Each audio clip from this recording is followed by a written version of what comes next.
Bonjour à tous, bienvenue dans votre chaîne Maths et Physique en poche. Dans cette séance, je vais vous expliquer une nouvelle leçon de maths intitulée Le barycentre dans le plan. Cette leçon, bien sûr, s'adresse aux étudiants de la première année baccalauréat. Je vais vous donner l'essentiel du cours que vous devez retenir pour l'utiliser dans votre solution au contrôle. Et je vais terminer avec un exercice global sur ce cours. Alors, premièrement, c'est quoi un barycentre? Donc, lorsque je dis G est le barycentre des points pondérés A, alpha, B, bêta, c'est-à-dire que A est affecté par alpha, on l'appelle soit la masse, soit le poids, soit un coefficient, et B affecté d'un coefficient bêta. Alors dire que G est un barycentre, donc on devra trouver ou bien réaliser une relation indispensable qui est la suivante. Donc on va dire alpha G A plus bêta G B égale à 0. Donc vous devez apprendre ces choses-là. Alors là, si je considère un point quelconque du plan P, alors si j'applique la loi de Chasles, bien la relation de Chasles, donc GA c'est GM plus MA plus bêta GM plus MB égale à 0. C'est-à-dire, si je mets, voilà GM, je mets en facteur alpha plus bêta GM plus alpha MA plus bêta MB égale à 0.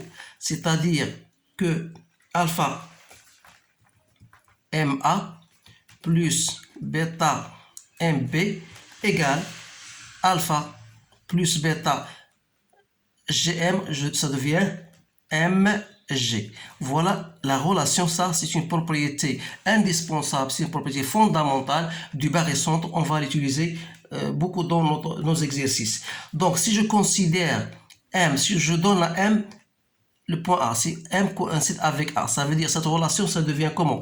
AA c'est 0, donc il reste quoi? Il reste bêta AB égale alpha plus bêta AG, c'est-à-dire on peut trouver AG en fonction de AB. Donc AG c'est quoi? C'est bêta sur alpha plus bêta AB. Voilà, ce sont des relations à partir de ça. Donc si M, je fais remplacer M par B, on aura alpha BA plus bêta BB égale à 0. Donc ça devient égal alpha plus bêta BG. Alors ça égale à 0. Donc de là, je peux exprimer BG. Donc BG n'est autre que donc alpha sur alpha plus bêta BA. Voilà cette deuxième relation. Donc ça nous permet de terminer AG et BG. Ça veut dire construire, comment je vais construire le point G, bien sûr, à partir de ces deux relations. Donc lorsqu'on va faire un exercice, vous allez comprendre pourquoi je fais cela. Alors la chose la plus importante qu'il faut retenir, c'est que alpha plus bêta doit être différent de 0. Là, c'est une chose très essentielle. Donc, alpha plus bêta est différent de 0. Et si G est un barycentre, il est unique. Donc, G est unique. Donc, pour montrer que G est unique, on va raisonner par absurde. Et cela, vous l'avez déjà vu. Donc, si je suppose que G' est un barycentre, G est barycentre de A et de B. Et si je suppose bien sûr que G' lui aussi est un barycentre de A et de B, alors là, ça veut dire quoi? Ça veut dire que alpha GA plus bêta GB égale à 0, d'une part, et d'autre part que alpha G'(A) plus bêta G'(B) égale à 0. Alors, si j'utilise la relation de Chasles pour la première, ça veut dire quoi? Ça veut dire que alpha G' plus G'(A) plus bêta G' plus G'(B) égale à 0. Alors là, ça va me donner GG' plus alpha G'(A) plus bêta GG' plus bêta G'(B) égale à 0. Autrement dit, alpha, donc GG', voilà alpha plus bêta en facteur de G'. Il me reste alpha G'(A) plus bêta G'(B) égale à 0. Or, d'après la relation 2, qu'on a alpha G'(A) plus bêta G'(B) égale à 0. Ça veut dire quoi? Ça veut dire que alpha plus bêta G' égale à 0. Donc, et comme on a dit, la condition nécessaire et suffisante et indispensable, c'est que alpha plus bêta est différent de 0. Ça veut dire que GG' égale à 0. Alors là, ça veut dire quoi? Que G coïncide bien sûr avec G'. Voilà, on a montré donc l'unicité du barycentre. Donc, voilà les choses que vous devez retenir. Maintenant, après avoir fait cela, je vais passer à autre chose. Comment déterminer la composition de OG, les compositions, bien les coordonnées du point G dans un repère orthonormé. Alors là, d'après l'expression du G, étant donné que G est barycentre, ça veut dire quoi?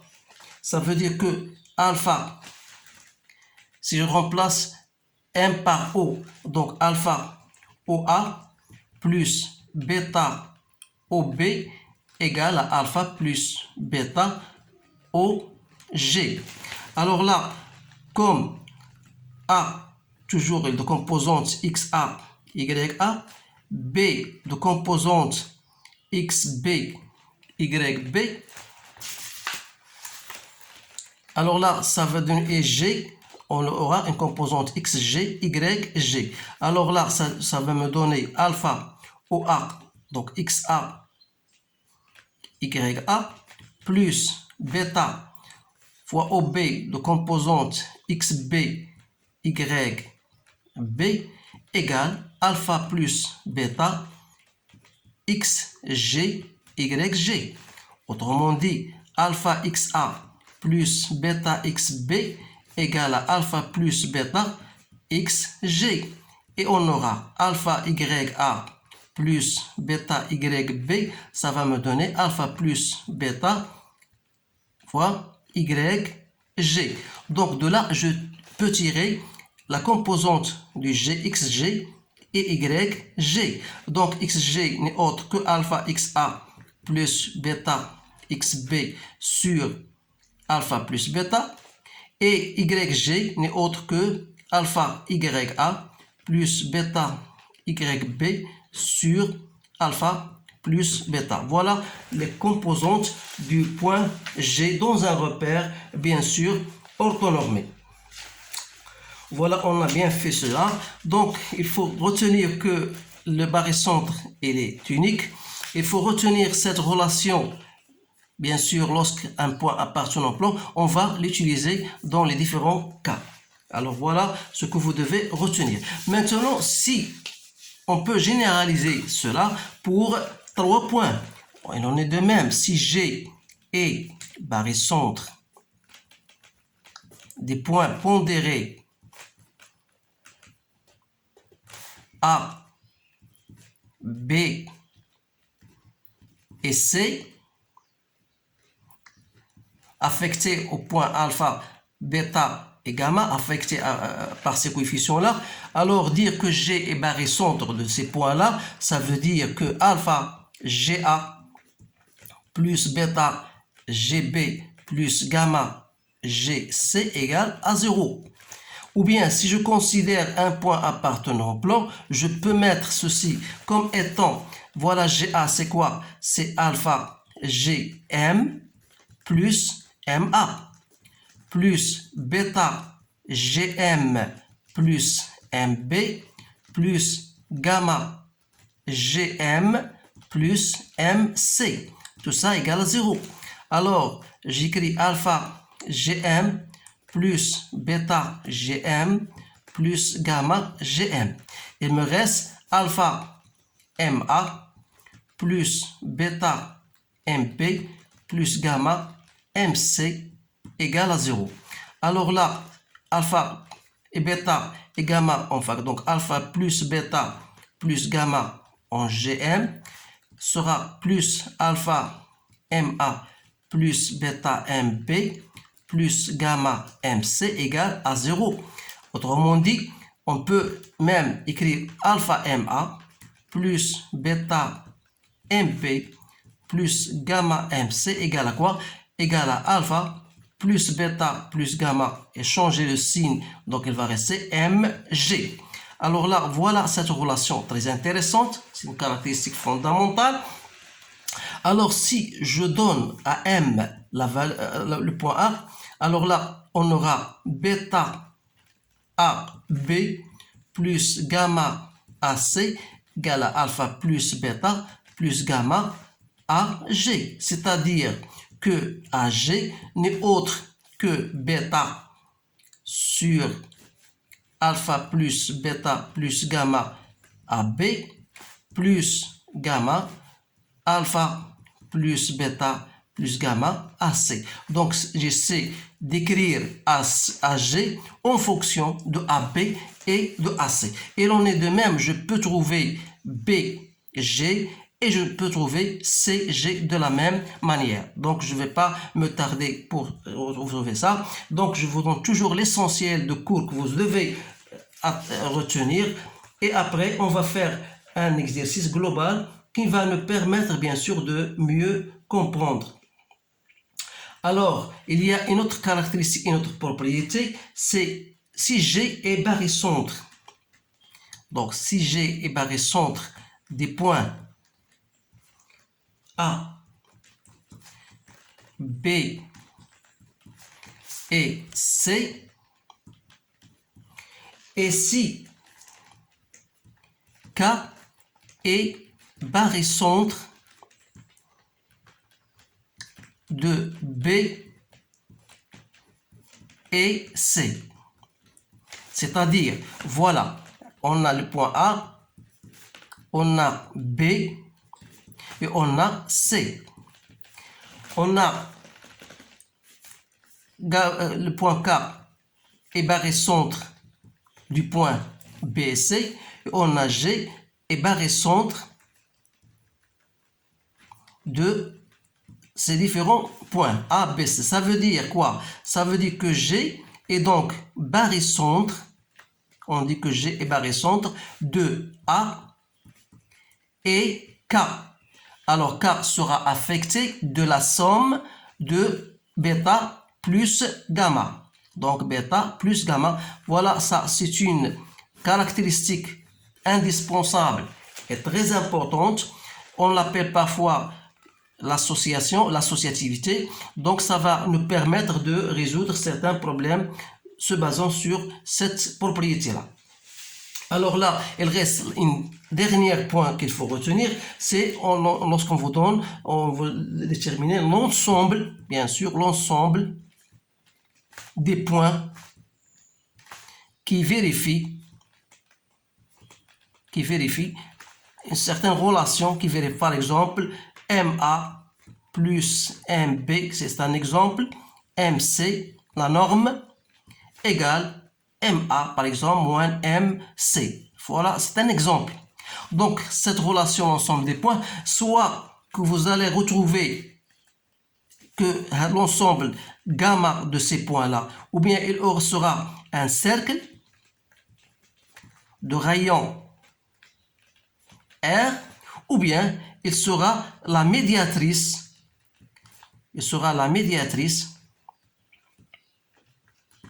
du segment, ou bien du segment par exemple AC ou bien AP. On va voir par la suite un exercice qui va nous éclaircir ces choses-là. Alors, passons à l'exercice maintenant. Voilà, on vous dit, voilà, soit ABC, un triangle,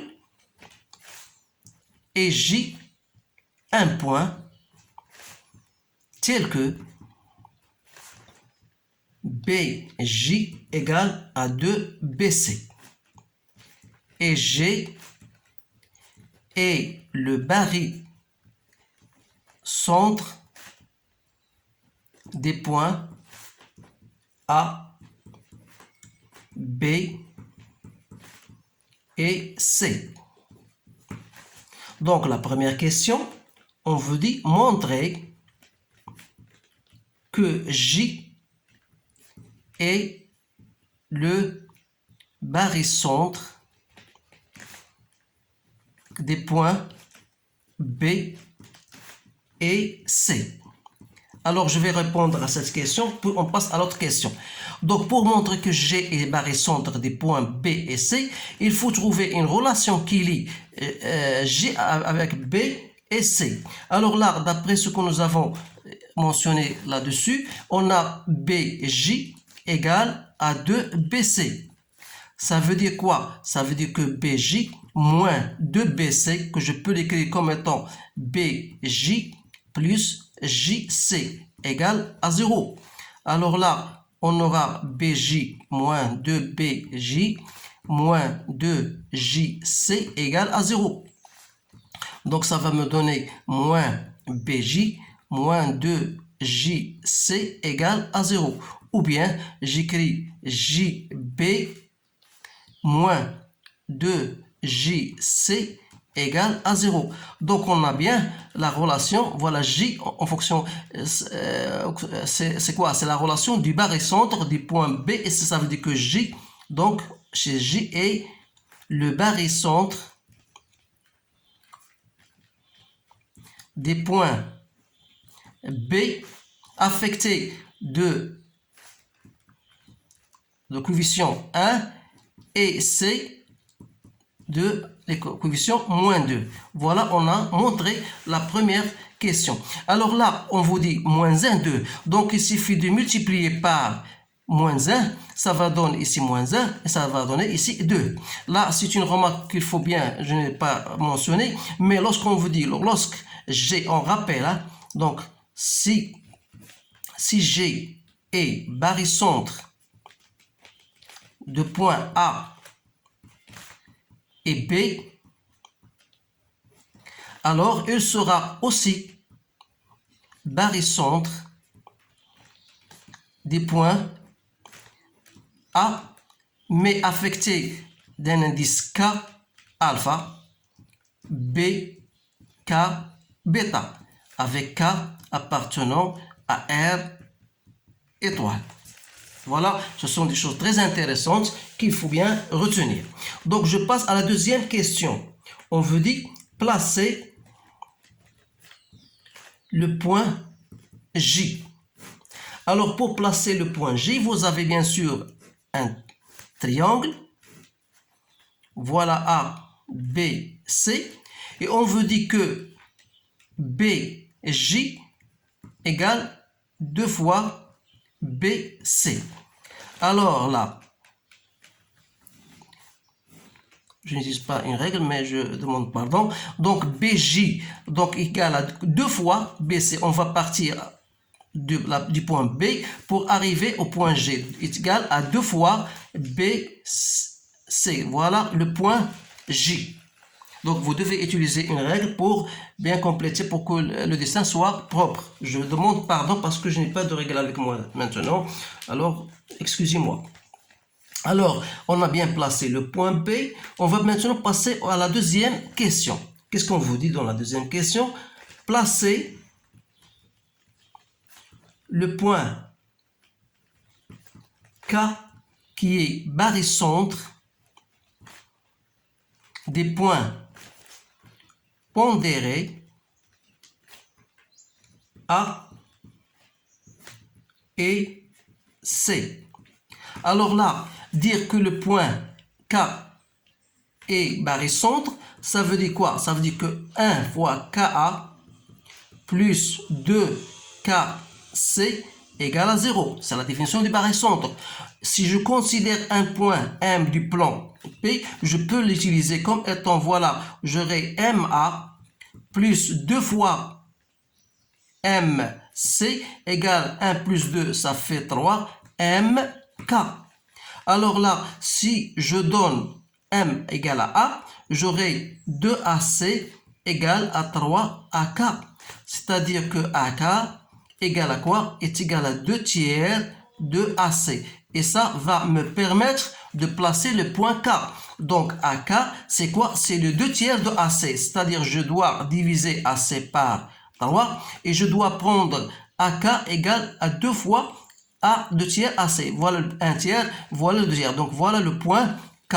Donc j'ai placé le point K. Voilà AK égale 2 tiers de AC. Donc il faut bien s'habituer à faire ce genre de truc parce que c'est très intéressant. Donc on va passer à la troisième question. On veut montrer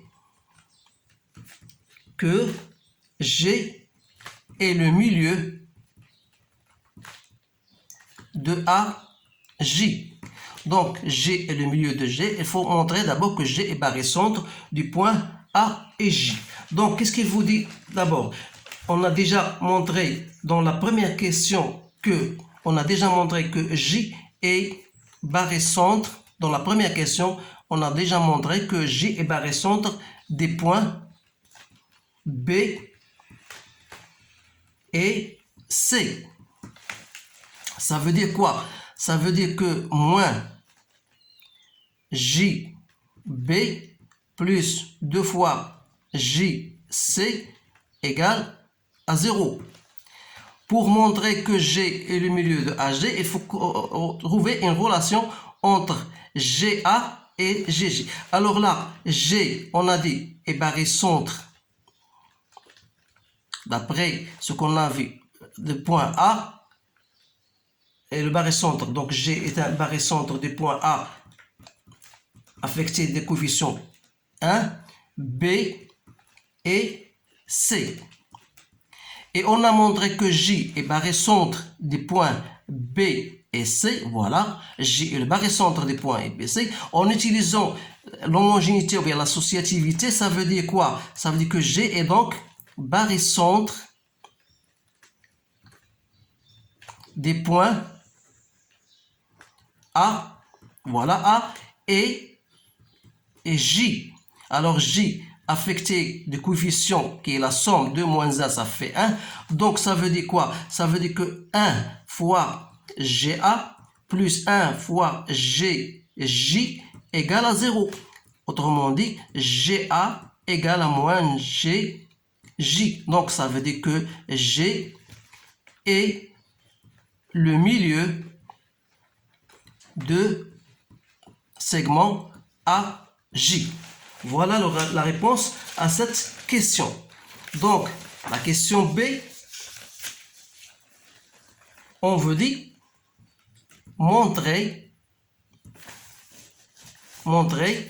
que les droites AJ et BK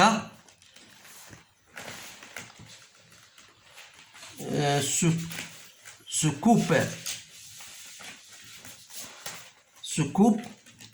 en G. Alors là, pour répondre à cette question, il suffit de montrer que G appartient à la droite AJ et à la droite BK. Donc, d'après ce que nous avons déjà vu, on a dit que G est barycentre de B, de A et de C. Alors, A et C, K est déjà barycentre de A et de C. Ça veut dire quoi? Ça veut dire que G est donc barycentre de B et K, affecté de la somme de plus K, ça fait 3. Donc, ça veut dire quoi? Donc, ça veut dire que G appartient à la droite BK. Voilà la première chose. Il nous reste de montrer l'autre. Donc, on a bien montré que G appartient à BK. D'autres choses, on a montré, d'après la question précédente, que G est le milieu de segment AJ. Donc, ça veut dire que G appartient à la droite AJ. Alors, G appartient à BK et appartient à AJ. Ça veut dire que G appartient à l'intersection des droites BK et AJ. Autrement dit, pour expliquer cela, voilà, j'ai une droite BK et j'ai une autre droite AJ. Et G doit appartenir à ces deux droites. Cela ne peut être réalisé que si G est l'intersection de ces deux droites. Ça veut dire donc que AJ et BK, ils se coupent